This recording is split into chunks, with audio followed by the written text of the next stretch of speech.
Good morning everyone. Now we will discuss few numericals on the basis of first order reaction. आप statement को carefully read करोगे then only you can do the numericals. तो यहाँ देखो statement में क्या लिखा है. First order reaction takes 20 minutes for 25% decomposition. एक फर्स्ट ऑर्डर रिएक्शन है जिसने 25 मिनट्स लिए 25% डिकम्पोज होने के लिए. Calculate the time when 75% of the reaction completed. अब आपको टाइम निकालना है कि वही रिएक्शन जब कितना डिकम्पोज कर जाए 75%.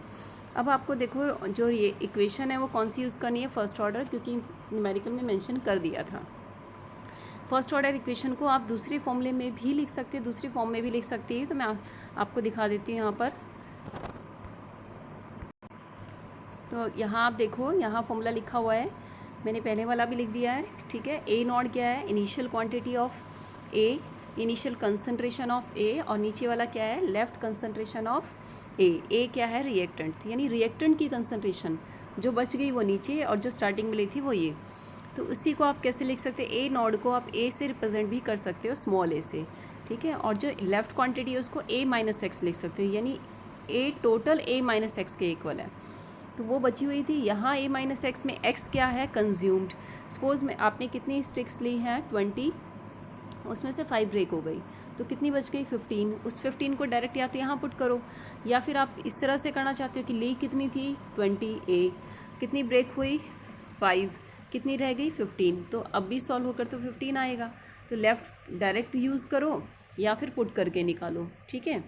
बट आप वहाँ देखोगे आपने जो सॉल्व किया है उस न्यूमेरिकल में उसने ये बोला था फर्स्ट में कि टाइम कितना था उसका 20. ठीक है. टाइम उसने कितना लिया हुआ था, 20 मिनट.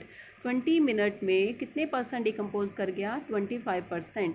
25% ऑलवेज जब भी परसेंट लिया जाता है ये इनिशियल का लिया जाता है. ठीक है. तो इनिशियल का 25% डिकम्पोज किया है. तो डिकम्पोज मीन्स कंज्यूम्ड, और इसका मतलब जो 25 था वो x की वैल्यू में आप पुट करोगे. किसकी में, x की में. और वो कैसे निकालोगे, x क्या है 25% ऑफ इनिशियल, तो a इंटू 25 हो जाएगा. ठीक है. और 25% को हम कैसे लिखते हैं, 25/100. ठीक है. तो x कितना आ गया, a into 25/100. So this value you will put. मैंने आपको बताया था x की वैल्यू आपने पुट कर ली थी, कितना आया था, दैट इज़ a मल्टीप्लाई 25/100. ठीक है. बट नीचे वाला a किसके इक्वल होता है, a माइनस एक्स के, और x आपको मिल गया 10. ठीक है. ये वाली वैल्यू. तो a माइनस एक्स ये पूरा ये क्या हो जाएगा, a माइनस एक्स. अब ये सॉल्व होकर कितना आ रहा है, 0.75 a. इस 0.75 a को नीचे वाली वैल्यू में आप पुट कर दोगे.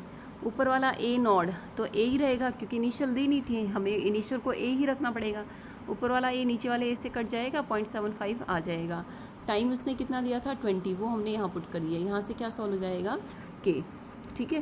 बट अगर आप स्टेटमेंट में देखोगे यहाँ बोला था कि हमें नेक्स्ट के अंदर टाइम निकालना है अगर कितना परसेंट डिकम्पोज कर जाए 75.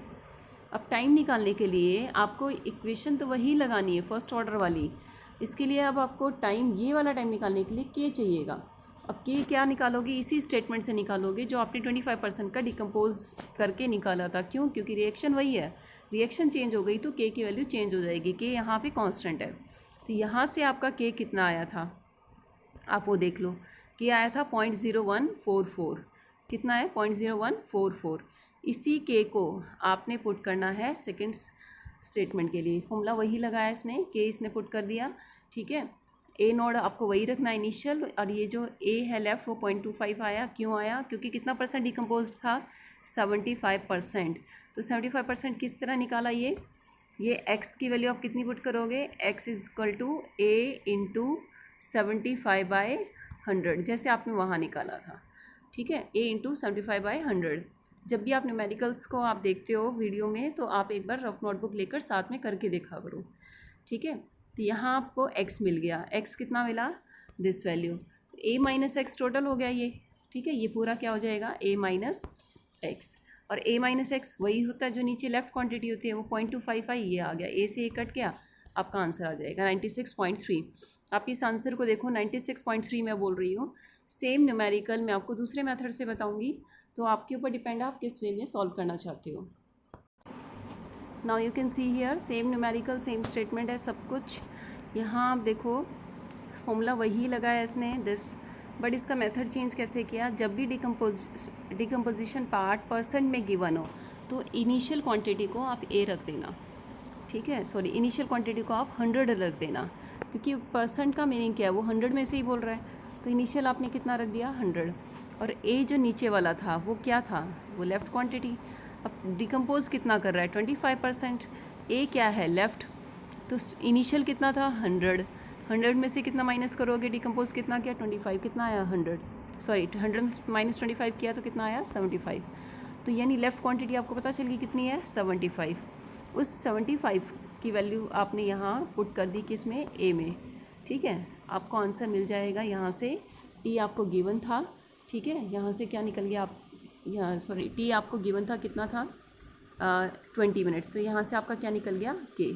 तो यहाँ से आपने के सॉल्व करना है, बट यहाँ सॉल्व नहीं किया हुआ है, ठीक है, इसने इस इक्वेशन को इनकम्प्लीट यहाँ पे छोड़ दिया है, ठीक है। उसके बाद ये सेकंड पार्ट सॉल्व करने लगा है। सेकंड पार्ट के लिए आपको टाइम निकालना है, कैलकुलेट द टाइम, ठीक है, टाइम निकालना है, और उसमें कितना परसेंट डिकम्पोज किया है 75%, तो सेम वही फॉर्मूला तो यही लगेगा, परसेंट में दिया है, आप इस इनिशियल को कितना रखोगे 100, ठीक है, कितना डिकम्पोज किया 75, डिकम्पोज किया है, पर नीचे वाला ए लेफ्ट होता है, तो 100 माइनस 75 कितना आ गया 25, वो रख दिया इसने, यहाँ से सॉल्व कर लो, ठीक है। बट यहाँ देखो आपको टी सॉल्व करना है, तो इसके लिए आपको के पता होना चाहिए, इसने ऊपर वाली स्टेटमेंट में के को सॉल्व नहीं किया, आप इस के को सॉल्व करके इस के में रख कर टी निकाल सकते हो। तो एक तो हो गया यहाँ इस तरह से कि आपने टी कैसे निकाला, ऊपर वाले के की वैल्यू को यूज़ करके यहाँ आप टी पुट कर दो, निकल जाएगा, ठीक है, के जो भी सॉल्व हो रहा है, या फिर इस तरह से आप डायरेक्ट डिवाइड कर दो, तो के से के कट जाएगा, आपका टी क्या निकल जाएगा, टी आपका सॉल्व होके आ जाएगा। तो आंसर कितना है 96.3, वही आंसर पीछे वाली में आया था, वही यहाँ है। वहाँ एक्स को कैसे निकाला था, इनिशियल का 25/100 रख कर, यहाँ आप एक्स कैसे निकाल रहे हो, इनिशियल को 100 रख के उस 100 में से डिकम्पोज को माइनस करके, ठीक है। तो आपको जो ईजी लगे you can do in that way. So one question you will solve here of half life period, ठीक है। हाफ लाइफ पीरियड देखो यहाँ क्वेश्चन दिया हुआ है, calculate the half life period of first order reaction. First order reaction का half life period निकालना है, आपको फॉर्मूला पता होना चाहिए, मैंने आपको बताया भी था। फर्स्ट ऑर्डर में हाफ लाइफ पीरियड किसके इक्वल होता है 0.693/K, ठीक है। आपको स्टेटमेंट में देखो आपको क्या गिवन है, टाइम दे दिया इसने, ठीक है, यहाँ कितना दिया है पर सेकेंड, नहीं टाइम नहीं दिया है, that is the specific rate constant given. आपको क्या है specific rate constant, specific rate constant क्या होता है के, तो आपको निकालना क्या है हाफ लाइफ पीरियड, ठीक है। तो के आपको गिवन है 0.693, आप सॉल्व कर लोगे। सेकंड में पॉइंट में आप देखोगे 2 मिनट पर मिनट, 2 पर मिनट किसकी यूनिट होती है, पर मिनट होती है फर्स्ट ऑर्डर के, ठीक है। फर्स्ट ऑर्डर में के की यूनिट होती है, आपने सॉल्व भी किया था, यहाँ फिर से के की वैल्यू दे दी, तो सेकंड पार्ट भी ऐसे ही सॉल्व करना है और सी भी ऐसे ही सॉल्व करना है। तो आपको दिखा देती है यहाँ पर, ये है सेकंड पार्ट बी, ठीक है। वहाँ 2 पर मिनट दिया हुआ था, आपने 2 पुट कर दिया, 4 पर ईयर दिया था, आपने 4 पुट कर दिया, तीनों सॉल्व हो जाएगा। क्वेश्चन में आप ये देख लेना, अगर वो सेकंड में आंसर मांगता है पर सेकंड में, तो आप कन्वर्ट करो, अदरवाइज़ आप उसी यूनिट में रख के से सॉल्व कर सकते हो। Clear? So you can do practice of more numericals. Thank you and have a nice day.